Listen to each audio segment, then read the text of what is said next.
Welcome to Mountain Gateway Museum here in Old Fort. We're glad to have you today. Mountain Gateway Museum was started in about 1965, 1966 by local historians. And some of those people who were involved are Jan Norton, Binky Adams, some of the other folks here in town who worked hard to start this as a local history museum. And this building that we're in is a WPA project that was finished in 1937, and it was built as a community center. And that's what it was used for until the mid-60s. And the stone for this building came out of Mill Creek out on the grounds, and a lot of local people worked on this building. The museum depicts the pioneer lifestyle from the mid to late 1700s until early 1900s. And we try to portray that entire period because so many things have changed, yet so many things remain the same through that time period that involves the struggle to survive here in the mountains. And you can see some of the things behind me, and we'll see some other things through the building that depict the struggles that people had. This particular exhibit right here is based on food preservation before refrigeration. Some of the things that you'll see,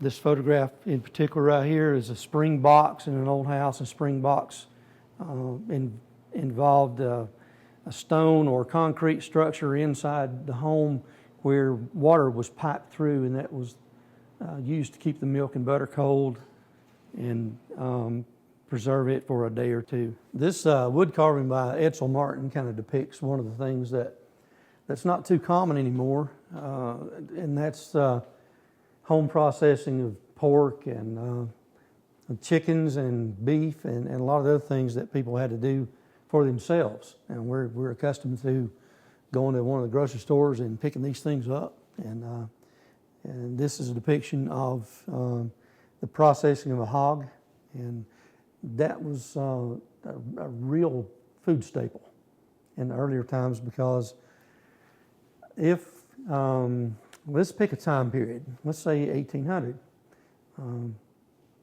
then the people here on a homestead in this area would have had to have their own pork, and they would have had milk cows, they would have had chickens, that kind of thing. And they also grew corn. That was the biggest crop, and primarily the food sources for those people were pork and corn.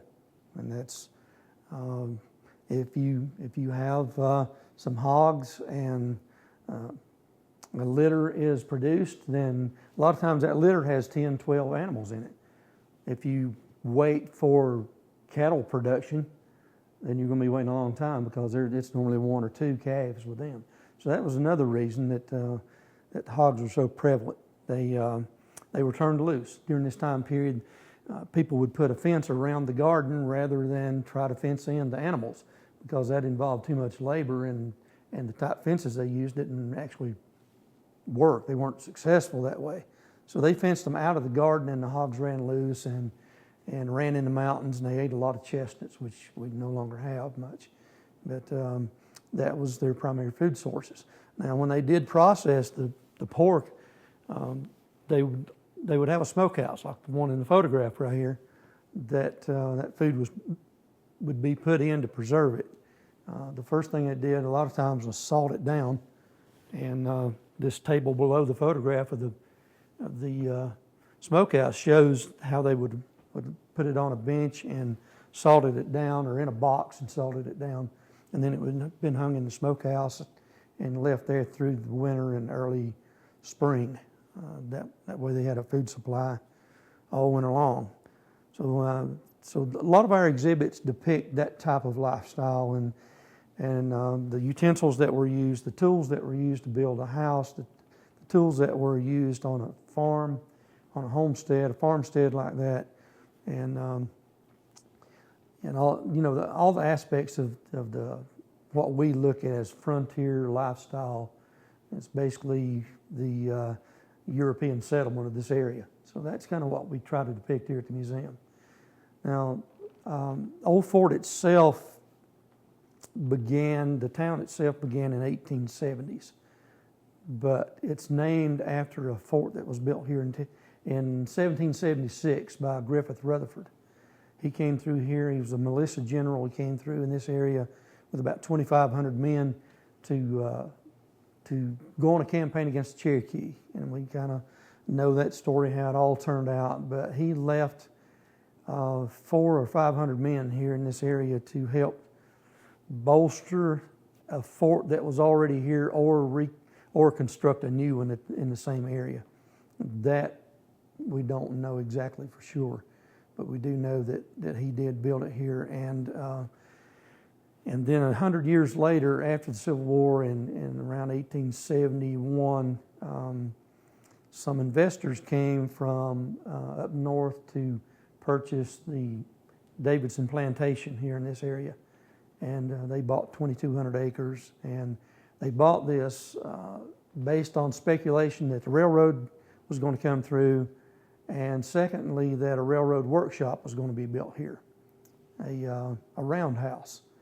And well, as the story turned out, the roundhouse was actually built in Spencer, North Carolina. So that kind of took part of the wind out of their sails, and some other things happened along the way that their newly formed community of Catawba Vale did not flourish like they thought it would. So, but the town did survive. And a couple years after all this effort actually failed, then the state legislature changed the name of the town to Old Fort.